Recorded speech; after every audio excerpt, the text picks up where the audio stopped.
أعوذ بالله من الشيطان الرجيم. بسم الله الرحمن الرحيم، والصلاة والسلام على سيدنا محمد وعلى آله وصحبه أجمعين. سبحانك لا علم لنا إلا ما علمتنا إنك أنت العليم الحكيم. رب علمنا ما جهلنا وذكرنا ما نسينا وانفعنا بما علمتنا وعلمنا بما ينفعنا إنك أنت السميع العليم. الحمد لله إلهي maadiisu haddana markale hawada ku kulanay annagoo wanaag isfaran xumada iska reebin ilaahay subxana wataala waxaan ka baryay dhammaanteen ilaah naga dhiga kuwa ku intifaaco. waxaan rabnaa maanta inaan bilaabno xalaqo cusub oo xalaqooyinka aan markasta aan mararka bilaabi jirnay. xalaqadaas waxay qusaysaa arrin muhiim ah oo Soomaali haddaan nahay ama caalam islaamika dhan qusaysa, laakiin gaar ahaan annaga haddaan Soomaali nahay inay qofka muhiim inuu ogaado ee muhiim ay tahay. xalaqada waxay tahay mafhuumu tadayun. qofka diinta tabaqaya ama diinta ilaahay subxaana wa tacaala awaamirta fulinayo mafhuumkeeda ayaa waxaan rabaa inaan dul istaago wax yar. sababta igu kaliftan waxay tahay waxay mararka qaarkood waxaad moodaa diintii nin kasta inuu si u fahmayo, khaasatan dadka aan diinta tacliinta shareecada islaamka ama diinta aan baranin oo diinta dhaqan ahaan u qaatay oo marka u maleeya sidii dhaqankii loo bedeli karay in diinta loo bedeli karo oo la kala saaray arrimo badan isku jiray in la kala saaray. waxyaabaha heer galbeedka ay ku guuleysteen ka mid tahay waagii khilaafada ay dhacday ilaa iyo haddana ay markaa muddo inay miraheeda ay guranayaan. waxa weeye qofka in loo kala saaro diinta in lagu soo koobo keliya salaada iyo soonka iyo cibaadada oo maxdiga ah, in diinta lagu soo koobo oo markaas qofka u noqda waa jaanibkaas. iyo jaanib kaloo ah in diinta iyo la kala fogeeyo iyo maamulka oo la yidhaaho diinta wax maamulkeeda laga fogeeyo. iyo qayb saddexaad oo ah iyadana ah diinta in la kala leeyahay in dadka laga dhaadhacsiiyo oo mararka qaarkood waxaa arkaysaa dad caamo ah oo diinta dhan u nacaya ama diinta kula dagaalaya wadaado dartood, markaas ay u haystaan wadaadada inay yihiin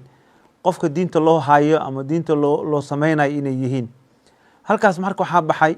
in ummadda muslimiinta dhexdooda ay isqabsadaan. waxaa loo kala saaray raggi iyo dumar. waxaa arkaysaa dad dumar ah oo u doodaya kaana diinta ina dulmisay, diintana u saarinaya wadaad gafoo galay ay diinta ay u saarinayaan oo markaas ay u maleeyaanba marka fikrad waxa weeye ka dambaysa waaye arkaysid islaamka lagula dagaalamayo ilaa iyo xataa marka aad aragto horumarka islaamka markaad fiiriso taariikhda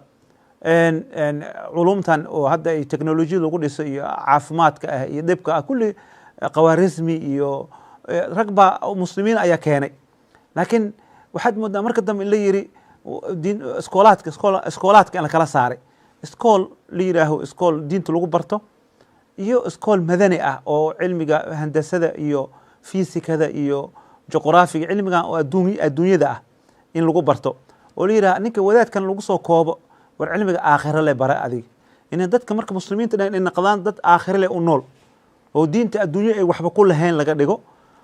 qolooyinkaasna ayagana oo handasada iyo wax la barayana xisad diin la siiyo kaliya hal xisoo diin ah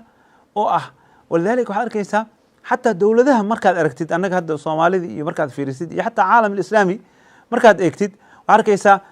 tviyadooda ay dowladda ay maamusho barnaamij diiniga wuxuu noqday wadaad aakhirada ka hadlaya kaliya oo aan dadka u sheegayn adduunyada u tacban lahayeen adduunyada gaalada horumarka ay gaareen inuu ninka muslimka asalka muslimiinta xaq u leeyihiin inay gaaraan inay dayax ay tagaan inay la baro ilmaheena la yiraaho handasa bara ilaa ay qofka fikirkaas lagu soo arooriyay islaan kasta cunugeeda markuu inay tiraaho war xaafid quraan ii noqo adduunyada iska dhaaf maaha diinta ma qabta adduunyaha la dhaafo. nabiga calayhi salaatu wasalaam wuxuu leeyahay aakhir haddaad maqasho qiyaamaha qum halkan geed atalaalisa talaal. marka fikirkeena mafhuumka tadayunka ah ama diinta saan u qaadanay ayaa waxaad moodaa in la gidiyey waxa laga soo shaqeynaya wey haddana miro dhalnay. walidaalika almas-uuliyadda waxaa loo maleeyaa inay wadaadda leeyihiin. maanta waxbaa dhacaya waxaa leeyahy wadaadada ma ka hadleen arrinaa dhacaysa war wadaad yaa kaa xiga diintan yaa ka xiga adig war haddii ay gaalada ay dad ay soo adeegsadeen ay diinta inay ku dumiyaan rabaan wadaad ha ka sugin adigoo shacbiga mas-uuliya kaa saaran mas-uuliya fardiya kaa saaran. walidaalika ilahi subxana wataala qul ina salaatii wa nuskii wa maxyaaya wa maatii lilah. ayaddaas waxay ka hadlaysaa atadayun alxaqiiqi salaadaadi noloshaadi maamulkaaga dhan ilaahaya iskale ama iskale wadaad. walidaalika waxaa leeyahay wadaadada iyo dumarka asaasad waxaa soo baxa lahay wadaadada iyo dumar asaas goormee wadaadada iyo dumar goormee wadaadada dumarka diinta ka xigsadeen diinta cid ka xigsata male laakiin waa laga shaqeeyey. waxaa la rabaa in la yidhaaho markii laga hadlayo islaamka wuxuu leeyahay inama almu'minuuna ikhwa gabar iyo muslim iyo ilaah in allah laa yuriidu camal caamil minkum min dakarin aw untha aayaadka qur-aanka rag iyo dumarka lama saaraysa ina akramakum cinda allahi atqaakum laakiin rag waxaa laga dhadhacsiiyey diinta walidaalika sababta maxay tahay diinta akhiyini wadaadka booska wuxuu ku jiraa ninka wax soo bartay hadduu ninkan baylot u noqdo diyaaradda si loo wada asaga la weydinayo haddii la weydinayo ninkan dhakhtarka ah wallahi haddii qof caafimaad u baahda adaa soo bartee wadaadkana diinta u bartay laakiin diinta asaasiyaadkeeda ama difaaceeda diinta difaaceeda ilaahay subxana wa taala rag iyo dumar oo la hadlay marka inaad adiga aad ka dhigtid diinta inay dad leeda waa kaasa nagu soo islaanaa dhegeysanaya maalin dhexdaas oo dhehayso wadaadada guriga hay fariisiyaan hadday rabaan aniga markaan anaga aan ka hadlayn war wadaadada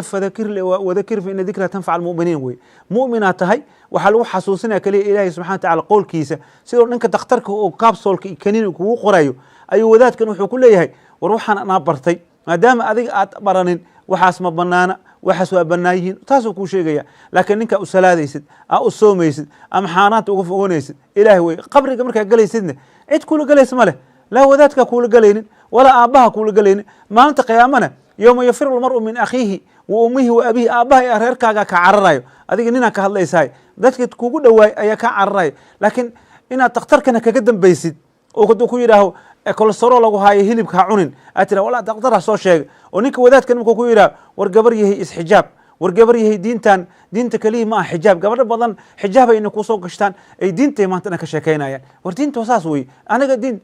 hadda gabadhaas waxay dhehaysa diinta aniga waan jeclahay laakiin wadaadow 10 kun lacag haleysiiya tiri ana gurigay fadhiisana baarlamaanka ka baxaya war wadaadada ma diinta baarlamaanka haddii aad rag inaad dhex boodid ikhtilaadka iyo diinta shareeca kuu diiday laakiin dii ilaahaaga ugu dhawow haddaa suubinaysidna xura u tahay cid wadaadka wuxuu leeyahay inamaa tadkiira leh waa keliya lacal anaga waxaan rabnaa qiyaamaha wadaadada inay yidhaahaan keliya ilaahay waan gaarsiinay laakiin cid xoog kugu leh ma laha cid ku qasbaysa ma laha diintan difaaceeda cid kaa xigta ma laha walidaalika gabdhaha oo muslimaadka ayaa la doonaya markay gaalada meel ay diinta ka dacniyaan ayaga inay u qumaan maahan inay wadaad ay yidhaahaan meel soo fariisiyaan wadaadow arrintaas maxay ka tahay war adiga diinta cid kaa xigta mal balse gabadha waxaas ugu soo shubanayo aan waxaan leenahay diintaada adiga ilahay adiga rabbigaaga beri istageysaan annaga waxay naga tahay keliya inaan ku xasuusan atadayun makhshuushka wuxuu galay dhinac kastoo galay waxaad arkaysaa nin salaada tukanaya oo salaada ku fiican laakiin ganacsadaha markuu yahay waxa weye dharka dadka waxa weye daawo dhacdu ka gadaya masaajidkan safka hore ku jira laa udkhulu fi silmi kaafa war diintan adoo dhammaystiran gal laakiin diinta salaad keliya ha kusoo koobin inaad tidhaahda ganacsiga waa siyaasadda markii laga hadlayo ninka wuxuu ku leeyahay waxaan waa siyaasad wadaadada naga joojiya waxaan siyaasa war muslimla taha adiga siyaasad markaa kadisa diin a ku xukunto shareeca diin a ku xukunto wuxuu ilaahay raalli ka yahay waddanka haddaa ku hogaamisid oo waddanka aad gaale iyo gacantooda u agelisid oo aad hoos gaale kala heshiisid adigoo dhahayo siyaasaddaa la bilaya waxbaa la helayaa oo horumaraa la gaaraya wallahi waxaa horumar ku gaaraysa male qiyaamahana adig kalagaa godka galaya wadaadkan waa ku xasuusana xoog cid kuga leh malah ninka nabadda waa dadka wada jecel yihiin laakiin ilaahay aad ku imtixaanay ilaahay subxana wa tacaala ibtilaak wuxuu ku imtixaanay inuu maamul ugu dhiibo marka waxaa laga rabaa diintaada inaad xasuusatid wadaadka marka wuxuu kusoo xasuusayna cadowmu arkin wadaadkan waxaa laga rabaa naftigiisa markuu xasuusanaya naseexe dadka inuu naseexeeyo oo dadka tartana lagula jiraa qof haddii lagaa qunsado adiga lagaa adkaaday marka gabadhan lagaa qunsaday inaad soo ceshita la rabaa oo aad tiraahid war gabar yahay war kaale diintaada imow naseexadan huduuga oo ah ludfiga iyo raxmada iyo wax laiskugu sheegayo waxyaabahan u baahanaha wey tadayun makhshuushka wuxuu soo galay qabaa'ilka oo kale wadaadada dadka waxa weye markii salaada waa tukadaan waa soomaan wuxuu u malaya saas inuu ku badbaadaya lakin markay qabiil tahay tulkiisa u exanaya dulmiyu kula jiraa ninka oo siyaasiga garabkiisau taagan yahay oo wuxuu leey gartaada gartadaadan gar diinta saas maa walidaalika diinta sababt maxay tahay waa wax laga soo shaqeeyo diinta wax lagu soo koobo inay tahay keliya salaadaha iyo soonka inay tahay diinta waa ka weyn tahay ilaahay subxana wa tacaala diinta laba qayb u asaas kaga dhigay wuxuu leeyahay ittaqi illaha xayثuma kunta waatbici sayi'ata xasanata tamxuha wa khaaliq innaasi biquluqin xasan calaaqada ilaahay adiga hagaaji calaaqada adiga dadkan iga dhexaysa hagaaji calaaqada iyo adiga iyo koonkan iga dhexaysa hagaaji geedaha xayawaanka waxaasoo dhan atadayun la dhahaa walidaalika marka diinta saas u faahno diinteena uma baqi lahayn laakiin maalin kasto qofaa meel kasoo hadlayso waxaan leeyahay war nin dhakhtar hadduu wax kuu sheegay sooma qaadan lahayn ha wadaadka booska dhakhtarka ku jiraa kaliya waxaan waa bartay juhdi uu geliyey laakiin inaad ka dhigtid wadaadka ninka sidii baadiriga oo kale oo aa umalaysid asaga inuu naar ku gey karo janno ku geli asaga dhib canaad asaga canaadaysid inaad xaaraan ugu dhacdid oo wax lagaa qabtan aad tiraahid war waxaas lama sheegi karo diinta dad ku cayaaray diinta cid ka xigta male waxaan leeyahay war gabdhaha muslimaadka iyo ragga waxaan leeyahay war diintan udkhulu fi silmi kaaf diinta maaha gabar iyo xijaab aa qaadatid inaad diinta wax kasta ka sheegtid maaha diinta ma ku takhasusta ma baratay sida dhakhtarka iyo injineerka guriga markaa dhisanaysid carwakaas anaa dhisanay dheh injineera uu yeerinaysaa kana waa qis oo kale laakiin cid ilaahay agtiis ka xigta ma laha adiga iyo rabbigaaga waxaa camal faman yacmal mithqaala daratin khayran yara waman yacmal mithqaala daratin sharan yara adiga laakiin waxa weye addiinu nasiix uu yiri nabiga calayhi salatu wasalaam waa lagu naseexaynaya waxaa lagu naseexaynaya waxaan soo bartay ayaan rabaa inaan kaaga naseexeeyo ayaan rabaa keliya walidaalika xalaqaadka aan ka hadlayno waxaan ka hadlaynaa atadayunkan makhshuushka ah oo ah qishka ka muuqdo oo qofka shakliga le u qaatay diinta laga qaatay daahirka oo aan baatinka laga qaadanaynin oo sifaat almunaafiqiinta camal naqatay oo qofka markuu waxaa arkaysaa masaajidka ku jiraa deena lagu leey deenta iskama gudayo wuxuu ku leey deenta maalin gabar ay soo waxay tiri qof deen iga qaatay waxay tiri maalinka raban ku siinaa waraa man ila hadli kartid ay tadayun gabadhaas waxaa laga inay xijaabato waxaa laga yaabaa